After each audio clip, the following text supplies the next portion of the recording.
achieved. I simply do not understand how less is more. At least that's how the Reebok deal shakes out for me for the vast majority of UFC fighters. Welcome back to Kamikaze Overdrive MMA Predictions. As always, I am your host, Scott Johnson. On this episode of the show, we're breaking down the upcoming UFC 187, which will take place on May 23rd with 5 main card fights, including 2 fantastic title fights, and we'll get to all that in a moment. What I'm referring to with the Reebok deal is how basically Dana White bringing Reebok in as the sole in-cage and basically fight week sponsor of each fighter has really diminished the earning power of a lot of guys, and a lot of fighters are speaking out. I find it very interesting. A lot of guys saying, you know, they're losing out on a lot of money because now, based on the number of fights you've had, that's how much you get paid. And for some guys who don't have a ton of fights, and yes, it does go back to WEC and Strikeforce fights, but for the guys who haven't compiled a ton of fights, they're getting $2,500.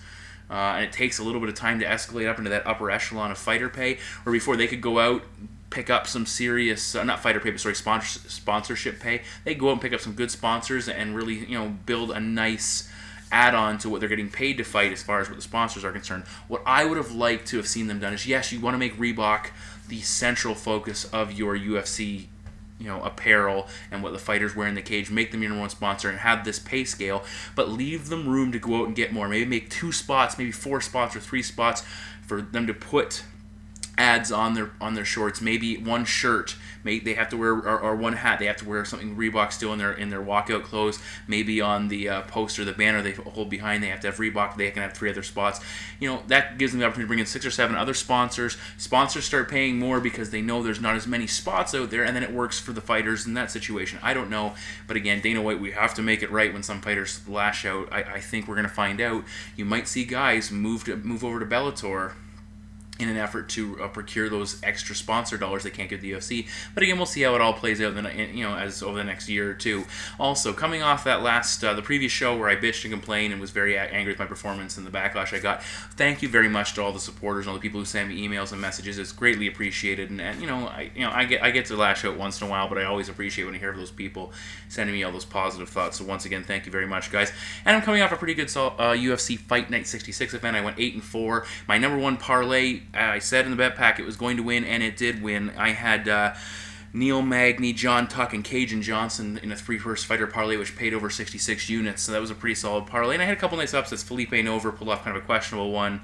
Who else had Li Jianlang over Diego Lima? I picked that fight, and Ning Gyung Yu, I guess I'm probably pronouncing that wrong, over Royston Wee. Picked that. Was kind of a, almost a pick 'em fight by the fight time. So I had a pretty good run. Had Luke Barnett not got smoked by Mark Munoz, it would have been fantastic. And Nolan Tickman, I told people not to pick him, even though I felt he won the fight. I did predict him to win. I felt the other guy was a better value bet fighting at home, and he kind of stole a crooked decision.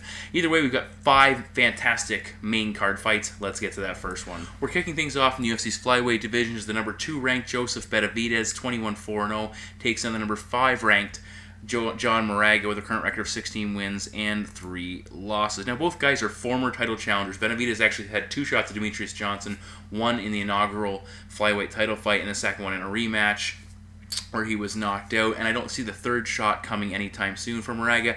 He's had 1 shot at the champion, badly outclassed, was submitted. I don't think he's going to get another shot. Even with a win here in impressive fashion, he's a long way away before they decide to put him in the cage with Demetrius Johnson for a second opportunity. Taking a look at first Benavidez, the guy has 4 career losses, 2 against Demetrius Johnson and 2 against Dominic Cruz, elite level champion. So it shows you where this guy has been fighting. In his current run, he has wins over the number 3 ranked Ian McCall, number 4 ranked Juicy Formiga, number 11 ranked Dustin Ortiz, number 13 ranked Timothy Elliott. So that's impressive at flyweight. Just hasn't been able to beat the champion, unfortunately. For Moraga, he has some decent names as well. Former title challenger Chris Carriaso, a questionable win over Dustin Ortiz, and rising Justin Scoggins, he also took him out. So there's some solid names for Moraga. Physically, Moraga 2 inches taller, 1 inch reach advantage. He's only 4 months, he's actually 4 months older than Joseph Benavidez, which is very interesting considering Benavidez has been around for so long, and Moraga has just jumped on the scene in the last couple of years. Inside the cage, Moraga, 2-time All-American wrestler, Arizona State, so he certainly comes from a wrestling background. Benavidez also wrestled collegiately. He comes from one of the best lighter weight camps in the world. I talk about this all the time. very good camp of wrestlers, Team Alpha Males, who I'm referring to. And not surprisingly, both men have excellent submission numbers. Joseph Benavidez 9-0 in fights that go submission. 2 fights ago, he submitted Timothy Elliott. John Moraga 8-1 in fights that end in submission. His last 2 wins have come by sub. His lone loss, of course, coming against Demetrius Johnson. Now, neither man has overwhelming wrestling numbers, which is a little bit surprising when you consider the reputations. Benavidez 1.28 takedowns, Moraga 0.72 takedowns per fight. Both, interestingly enough, landing their takedowns at a 26% completion rate and mid-range takedown defense. The numbers don't really line up with what their capabilities are. But we have seen of late, Moraga has had some trouble defending takedowns. He was taken down 3 times by Scoggins before catching on his back. Dustin Ortiz took him down twice and really outclassed him. And of course, the champion put him on his back 12 times. And I said he was being outclassed by Scoggins on the mat and Ortiz for the most part. Now, Benavidez, he hasn't been letter perfect either. Timothy Elliott put him on his back 3 times before. Benavidez caught him in the first round. And Ortiz had some success scoring takedowns, but not a lot. Now, but even though they're wrestling backgrounds, this fight could, and I expect will, be decided standing. Benavidez, has improved his striking greatly working with Bang Ludwig.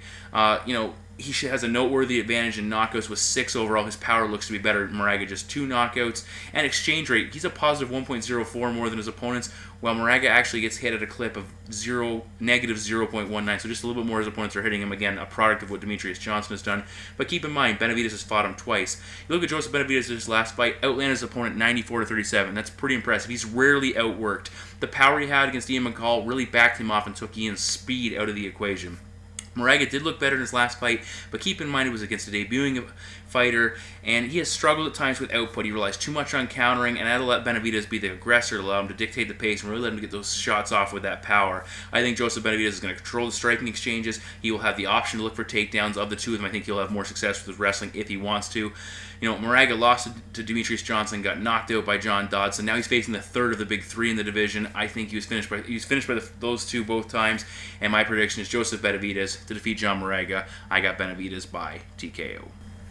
We move all the way up to the big boys, the heavyweights, as the number 3 ranked Travis Hoppa Browne, 17-2-1, battles the returning and former champion, the number 8 ranked Andrei, the Pitbull Arlovski, currently holding a record of 23 wins, 10 losses, and a single no contest.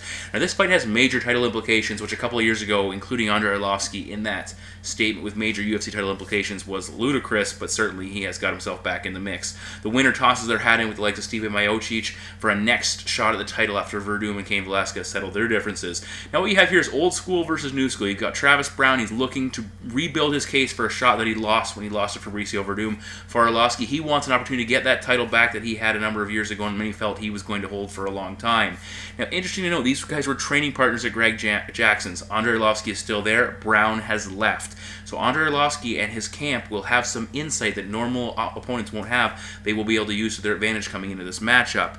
Now, physically, Browne is a behemoth of a man. He will have a 3-inch height advantage and a 2-inch reach advantage in this matchup. 6'6", 6'7", I believe. But Arlovski's a big man in himself, so Browne will also weigh about 15 pounds heavier, and he's about 3 years younger than Arlovski. Again, crazy considering how long Arlovski has been relevant in the MMA world. Now, you can't really talk about an Andrei Arlovski fight without talking about his chin. 7 of his 10 losses have come by knockout. None since the Sergei Kharitonov knockout back in Strikeforce, February 2011, which has been a 10-fight spread. But he did get knocked down by Rumble Johnson and got his jaw broken. He survived that fight and showing he can take shots, but still, that was pretty significant. And now Browne has massive knockout power. He's a huge man, so it's not that shocking. 13 of his wins have come by knockout. And you start to rattle off some of the names. Brendan Schaub, Josh Barnett, Alistair Overeem, Gabriel Gonzaga, Stefan Struve. Guys that do have questionable chins, but still that's a nice list of guys to have on your resume. He has lost just once by knockout. That was the Antonio Bigfoot Silva knockout that I predicted, but was preceded by a knee injury that left Browne kind of immobilized. Andrei Arlovski, though, 16 wins by knockout, no slouch either. Bigfoot Silva, Roy Nelson, Ben Rothwell have all fallen under Andrei Arlovski's power. He has good boxing technique, more of a traditional striker when compared to Browne. The stats are a little bit concerning for Hoppa. Negative 0.61 exchange rate, Arlovski 0.66, so a little bit of advantage for Andrei in the output area. Browne did get destroyed on the feet by Fabricio Verdum. He got outworked, took a ton of damage, faded in that fight, and really never was in it despite the fact that he did not get finished. Now, Browne, he's looking to improve his striking, has looked good. He's been working with Edmund Terverdian at Glendale Fighting Club, and he looked much better in his last fight against Brendan Schaub. He cut off the cage very well, caught him with a beautiful counter uppercut as he came in for the knockdown that eventually led to the finish. So those are things I expect to see, and more improvements coming into this fight. For Arlovski, the guy has good, pretty good footwork, a solid kicking game, nice, as I said, hands, good combinations, but he doesn't respond well to pressure. His head movement's a little bit non-existent at times.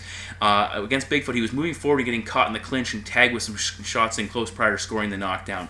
If Browne can cut off the cage like he did against Schaub and keep Arlovski's back against the wall, that's going to be huge. Again, after Andrei gets hit, he doesn't respond well. His head movement and footwork absolutely disappear, and he's a much easier target to follow up on and do damage. Not to take anything away from his last win, but post-TRT Silva, Bigfoot Silva is not the same. He was also knocked out by Frank Mir, so that should tell you what his situation is. There is the option for Andrei to look for takedowns. He's a Sambo and wrestling background, 3 wins by submission. Browne was taken down 3 times in his last 2 fights, but he's very, because of his size, he's very hard to hold down, and he will punish opponents on their takedown attempts. Also, there's the question of cardio. If Andrei can mix in his ground game with his striking, will Browne slow down having to defend on so many fronts, and could Andrei, take over the second half of the fight? I don't know if we get there. Andrei usually has a speed advantage, and I don't know if that's going to be the case here either. I think Browne's a pretty quick man for a big guy. When it comes right down to it, Browne is bigger. The reach and height are going to be significant. He hits hard. I think he's going to clip Andrei with something, maybe catch him with that uppercut as he comes in. And Arlovski seemed very tentative in his UFC re-debut against Brendan Schaub. I think it's because of the threat of the power from Schaub. I think we see something similar here. And my prediction is Travis Browne to defeat Andrei Arlovski. I'll take Browne by knockout. Ooh, we're 2 fights into the main card. I've already got 2 heavy favorites that I've picked. And this card so far doesn't look super awesome for upset picks, but we'll see what we can come up with before we're done. We move on now to the UFC's lightweight division as the number 3 ranked Donald Cowboy Cerrone, 27-6-0 with 1 no contest, battles the Canadian John the Bull Makdessi with a current record of 12 wins and 3 losses. Now Makdessi is replacing the injured Khabib Nurmagomedov, and the winner of that fight between Cerrone and Nurmagomedov probably got a direct title shot, and they talked that Cerrone could have been granted a title shot when Nurmagomedov pulled out. Instead, he wanted to stay active, wanted to fight, so it's commendable. And he probably still earns that shot with a win here. Obviously, if he loses, it's a major setback. For Makdessi, if he picks up the victory, it's a huge jump in the right direction for his career. Now, Makdessi just fought at UFC 186 and knocked out Shane Campbell, who actually replaced Abel Trujillo, which ended a 14-month hiatus for the Canadian. Should be on a 5-fight winning streak. He has 1 controversial loss mixed in there. In this fight will happen about a month after his last matchup, and he's had about, just a little less than a month to prepare for this fight after the turnaround. Now, a lot of people, clamored, said this wasn't the fight they wanted to see, but don't blame Makdessi for stepping up. I certainly don't, as I think this is it's an odd choice, but certainly an opportunity you go out and you take when you get the opportunity. For Cerrone, this could actually, be a big break. If he had lost to Nurmagomedov, it could have set him back for a future title shot. A win here could still get him that rematch with Rafael dos Anjos for the opportunity to fight for the gold. I think Nurmagomedov kind of a bad matchup for him. We'll talk about that at another time. For Cerrone, he's a winner of 8 of his last 9. The Henderson fight was a bit controversial, but yeah, tossing guys like Miles Jury, Eddie Alvarez, Jim Miller, Edson Barbosa. That's an impressive list of opponents he's dispatched. Physically, you have a 5-inch height advantage, 5-inch reach advantage, but Makdessi is 2 years younger. Cowboy, 4 wins by knockout, 15 wins by submission. That's his big total. He's 8-4 in decisions. For Makdessi, 9 wins by knockout, 4 and 2 in decisions, and he's 0-1 in fights that end by submission. Guys are both very striking orientated. Cerrone's Muay Thai and kickboxing against Makdessi's Taekwondo and karate style striking. Now both men have high output rates. Makdessi averaging about 1 strike more per minute, and similar, about 1 strike less absorbed. Actually, no, I think they're very close. Actually, strikes absorbed per minute. But the thing is, different levels of competition. These guys have been compiling these numbers. That Cerrone's been facing far better competition, so I don't put a lot of stock into that comparison. For Makdessi, he presents a very interesting front, both offensively and defensively. He has that kind of side stance, a lot of interesting front leg kicking techniques which can throw opponents off, and he has power. He's very dangerous. Cerrone cannot take him for granted. The Cowboy, though, solid kicking game, excellent hands. I love his stepping. He needs a nice counter or an offensive initial strike, and he strings his combinations together very well. He hits exceptionally hard despite his lack of big knockout numbers. Now, Cowboy has had trouble at times getting off to good starts, struggled a little bit against Eddie Alvarez early on, issues versus Benson Henderson in that fight. It could allow Makdessi to gain some confidence, get in this fight where many feel he doesn't belong, and Cerrone would be best served by getting on him quickly and putting that seed of doubt in him. The other concern for Makdessi is Cerrone's submission game, though, and his improving wrestling game. He has shown much better takedowns of late. We saw him take down Benson Henderson. I thought it was more than once, but Fight Metric has it only at once. And Makdessi has proven vulnerable on the mat. If Cerrone gets his back, Makdessi's in all sorts of trouble, and a lot of times what we see with Cowboy, and that's why he doesn't have the big knockout numbers, is he hurts the guy in the feet with the striking and then goes immediately for the submission. Even when he knocks guys out, we see him immediately think, I'm going to lock up a sub, and before the ref can push him out of there. I think Cerrone stands with him. The shorter stature of Makdessi is going to leave him open for big shots to the upstairs, head kicks, maybe go to the body to try and set up an opening to go to the head. And my prediction is Donald Cowboy Cerrone to defeat John Makdessi. I think Cerrone gets it done by knockout. We move now to the co-main event of the evening, the first of 2 UFC title fights. This one takes place in the middleweight division as the champion, Chris, the All-American Weidman, undefeated at 12-0, takes on former UFC champion, number 3 ranked, the Phenom, Vitor Belfort, with a current record of 24 wins and 10 losses.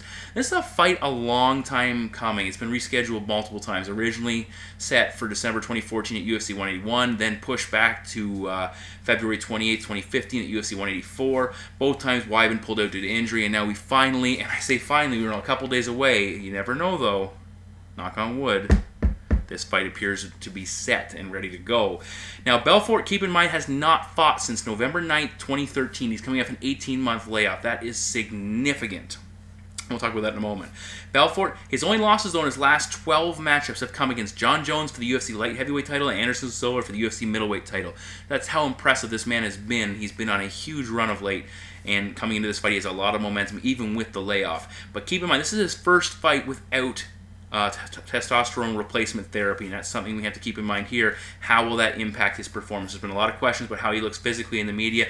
Sometimes you see pictures of him where he looks good, other times not so much. Will he be able to hold up now that he's an older guy, he hasn't fought in a while, and now he doesn't have this supplement, this procedure that's helping him to maintain his physical capabilities? Another thing as well, he's 7 years older than the champion. That is significant. Keep that in mind.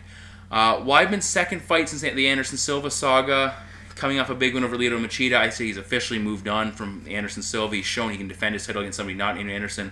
He's rolling now. Physically, Weidman 2 inches taller, of a 4-inch reach advantage. Now, Belfort is a southpaw, which could create some issues, but I don't know how much that's going to impact this fight. Big power for the challenger. 17 of his 24 wins have come by knockout. Unfortunately, on the other side of things, he's 7-7 in fights that don't end in knockout. Plus, he's been knocked out 3 times. So it appears when he can't knock his opponent out, there is an area of vulnerability. Belfort, though, is a quality over quantity striker, and these are some interesting numbers for a guy fighting at the top level where he's been competing of late. He averages 1.49 strikes per minute versus 2.16 strikes absorbed per minute. That's not a high output, and while it's not a lot to absorb, when you're getting hit more than you're hitting guys, you shouldn't be winning fights like Belfort does. Not the big numbers of a contender, that's for sure. But what he does do is he looks to measure, avoid, and eventually, locate a vulnerability and explode into attack. Violent, heavy-handed bursts of strikes that more often than not will put his opponent down. The first one doesn't, the second one will. He has also a very big kicking game. He's really started to spam those head kicks. He's knocked out the last couple of opponents, Michael Bisping, Dan Henderson, and Luke Rockhold, 3 of those opponents, with head kicks as the central offensive strike that either finished the fight or led to the flurry that ended the matchup. But, big question with Vitor is his cardio. How far can he go, if this fight doesn't end in the first round? Only 2 of his last 9 fights have gone outside the first, against Michael Bisping, which ended very quickly in the second. Of course, John Jones, which for the most part he was getting beaten up, and he was clearly out of gas against the bigger man. Weidman showed, Chris Weidman, he's a wrestler, but his striking has improved immensely. He showed an excellent mix of pressure and distance management against Lyoto Machida, who's known for playing that game exceptionally well. He was able to stay in range to land his shots, do damage, but limit the return fire. His striking is still improving, which is very scary. Keep that in mind as well. Now, Weidman is, he's the more capable on the, he's very capable on the feet. I think he should look to incorporate his ground game to the utmost in this matchup. He's a BJJ black belt, All-American Division I wrestler. He only has 3 wins by submission, but still, very good on the mat. 3.69 takedowns at a 57% takedown rate. He took Machida down 5 times, which is an exceptional number against a guy like Machida. It creates openings for his striking when his opponent's forced to face, multi-focused defensive front. Defend the takedown, defend the strike. Before you know it, you anticipate one, you get hit with the other, and you're in trouble. More importantly, I think it's going to tire Belfort out for him to work to defend or work off his back. It's going to wear him down. It's going to take his power, striking power to the game, and really, cost his cardio. But again, he has to be careful. Vitor's a BJJ black belt, only 3 submission wins. He almost caught John Bones Jones with that nasty armbar in his light heavyweight title shot. So if Weidman takes him down, he needs to be very careful. Weidman has to be exceptionally careful early on, though, with the striking power. Be focused. We've heard him talk a lot about Luke Rockhold. Focus on the task at hand. It's been a long time coming, but for my money, the champion is simply too well-rounded, too big. Belfort won't be the same without TRT, and the massive layoff's not going to help him either. So my prediction is Chris Weidman to defeat Vitor Belfort and retain his middleweight title. He'll do it by TKO. We are now on to the main event of the evening. It is the UFC light heavyweight title fight, but there is no champion as we are crowning a new champion. You already know this. If you don't, you've been living under a rock. John Bones Jones obviously stripped the title for the shenanigans he's pulled in the last couple of weeks, and now we have the number 1 ranked and guy who was supposed to challenge for the title, Anthony Rumble Johnson, 19-4-0, battling the last man that challenged John Jones for the title, the number 3 ranked Daniel D.C. Cormier with a current record of 15 wins and 1 loss. One of these two guys will become the new UFC light heavyweight champion. Big question, though. Obviously, we heard Chael Sonnen chime in about you're really not the champion until you beat the man. Question is, will the man be back? Will John Jones be back? What kind of situation will he be in? You know, it won't be for a while, so I imagine there's going to be a title fight here, potentially another fight down the road. Gustafsson, Ryan Bader, these guys will probably get in the mix. Rashad Evans, potentially. Light heavyweight division could be very interesting. All right. The last time we had a champion not named John Jones, Shogun Rua, lost the title to Jones at UFC 128 on March 2011, and Jones went on to make 8 title defenses that shows how dominant he is. Also, another thing to keep in mind here, which this interesting way this fight plays out, we have a former UFC welterweight fighting a former heavyweight for the light heavyweight title. It's kind of a crazy thing when you consider some of the weight classes, and I'll talk about the issues of weight cutting in a moment. Physically, though, the former welterweight Johnson, 3 inches taller, 6-inch reach advantage, and he's 5 years younger than his opponent. Cormier, though, coming to this matchup, he's looking to rebound. The first loss of his career, it was a title fight loss, but I think, he's not going to have that letdown because he's fighting for the title again. He has another opportunity. He's coming in as the favorite, so he has high expectations, just like he did against John Jones, to leave with the title. For Rumble Johnson, kind of a different place. He is rolling 9 straight wins, knockouts in 6, including taking out the former title challenger Alexander Gustafsson and Little Nog in impressive fashion, absolutely obliterating the Brazilian. For Cormier, his resume as a light heavyweight, not that impressive. Only 2 wins in his first 2 fights at light heavyweight against Patrick Cummins, who was an injury replacement and a relative unknown, and he also took out Dan Henderson, who's clearly at the end of his career was overmatched, oversized, and simply shouldn't have been in there. Not that impressive, and for the most part, he got his shot at the light heavyweight title based on his success at heavyweight. And here I'm going to talk about some of these issues I see. I see a lot of big questions about guys that either go down a division to face faster, more skilled opposition while having to drain their body more than what they're used to. Or on the other side of things, you have guys that go up a division, or in this case 3, and they're facing, where they're used to facing faster, more skilled opposition. Now they're not having to contend with those guys here, and now they don't have to cut, so they're feeling fresher and better. And that scenario, and it gives you 2 scenarios combining here, that favors Rumble Johnson significantly. Okay, so we'll see if that has a factor here.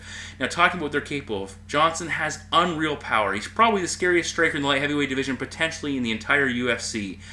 He is devastating. Heavy hands, brutal combination, stalks his opponent, able to come in and just land, works in low kicks very effectively. His head kicks can be equally as devastating when he goes upstairs and land. He can work in close quarters or at range. He generates a lot of power from close distances. So it's not like you can get in close and tie this guy up because he can still hit you and he can still hurt you. His ground and pound is exceptionally brutal, as we saw with Alexander Gustafsson. It got scary in that fight when his head was snapping back. But unless he scores a knockdown against Cormier, he's probably not going to be in a position to use that top position ground and pound. Cormier is a former Olympic wrestler. We've seen him develop an incredibly well-rounded fighter, so he's not simply just a wrestler anymore. He has quick hands, solid combinations, a good kicking game, and he, like we talked about Chris Weidman last fight, is still getting better. But Cormier has never faced a fighter with the combined speed and power of Rumble. Even with John Jones does not have that type of knockout power. He can do a lot of damage, especially with those elbows, but he doesn't have that one-punch power like Rumble Johnson has. Cormier's wrestling is awesome, big takedown numbers, but he couldn't take John Jones down, and that made him far less effective. He's been able to dominate heavyweights. He dominated Dan Henderson, but for the most part against a guy like John Jones, he wasn't able to put him on his back. And we saw Rumble Johnson have a ton of success with his defensive wrestling. He comes from a collegiate background. He absolutely nullified the wrestling of Phil Davis, took that right out of the equation. I know Cormier's on another level, but still, that's a confidence builder for Rumble. He's already done it before. Big question is, will Cormier be able to take him down, or can Rumble stonewall him and make it a striking-based competition? The other thing is cardio. Rumble was still looking good, very good in that 3rd round against Phil Davis, but I think Cormier's going to push him a little bit, could wear him out if this fight does go into the 4th and 5th round. I can't remember. Obviously, Cormier's been there. couple of times. I don't think Rumble Johnson has been that far in a fight yet. At the same time, we haven't seen Cormier hit with the type of power that Rumble's going to bring, and I think the speed and striking will be the big difference for Rumble Johnson's ability to outmaneuver and put shots on Cormier and really catch him off guard. I think Rumble continues to defy the odds. He's going to defend some takedowns. I think Cormier's going to maybe make the mistake of trying to test his striking. I think he's very confident in that. I think that's going to be his downfall. I think Johnson's going to find the mark, and my prediction is Anthony Rumble Johnson to defeat Daniel Cormier by knockout and be crowned the new UFC light heavyweight champion. And then who knows where we go from there. But either way, I'm taking Rumble Johnson for the upset, defeating Daniel Cormier. So those are my 5 main card predictions for the upcoming UFC 187 event. All of my preliminary picks, and I say this every time, but still people are still asking me, all of my preliminary picks will be available at kamikazeoverdrive.net. Please check them out. Also, the bet packs will be available. You can buy this one for $10, or you can buy the UFC 187 and the Fight Night 67 bet pack for combining. It's like $17, so you save a couple bucks if you're going to buy both of them. I know I had a number of people bought my last bet pack and were rewarded. Like I said, I have bad nights. I will recover. I did. I had a successful night, and I still haven't posted it yet as of writing this because, for whatever reason, I got very busy over the weekend. So I still have to write my UFC 166 recap. But either way, the bet packs are available. Also, DraftKings, make sure you check them out. Also, you can check out the polls, vote on who you think is going to win each fight. The prediction panel will also be posting their picks. They've had a very good run of late, so make sure you check them out as well. I'm telling you, check out all the stuff. So just head over to kamikazeoverdrive.net. Should be your number one source for all your predictions and MMA betting needs. And that's it for me. Thanks for tuning in, guys. I'll talk to you next time.